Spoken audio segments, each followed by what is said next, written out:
Hey guys, so we're at another amazing project now. Now this one it's a really small house, so it's one of those semi-detached ones that you drive by thinking, oh, it looks reasonable size from the outside, but once you get in, it's got this is a really big room, so the balance is all off. You've got a huge room here, and then you go into, this is not such a bad size, this room, but then you've got the question mark room. This is what I always call the question mark room.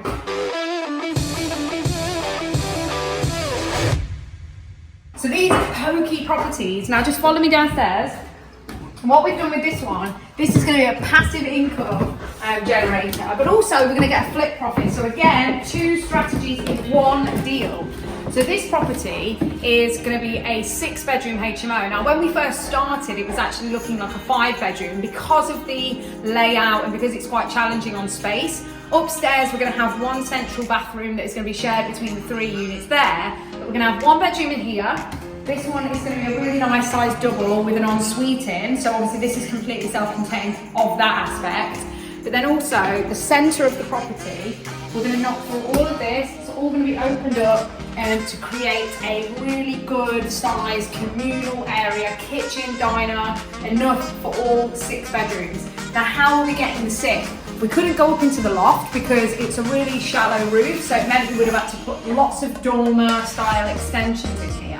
So therefore, we have a very large garden, and in a rental property, it is all about long-term, low maintenance and easy to take care of, especially if you're doing a multi-let structure, such as a house of multiple occupation.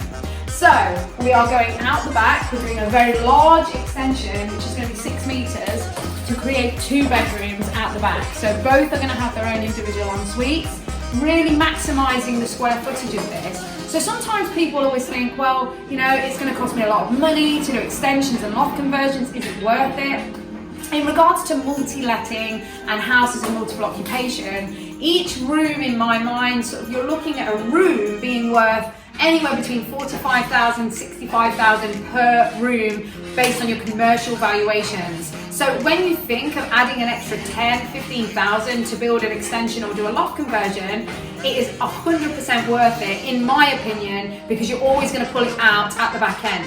You create a commercial valuable asset, you're getting more long-term cash flow because that's an additional room to get income per month from. Now remember, the great thing with creating more in a property is that you are going to create long-term wealth, getting capital return when you refinance, but also getting that passive income structure.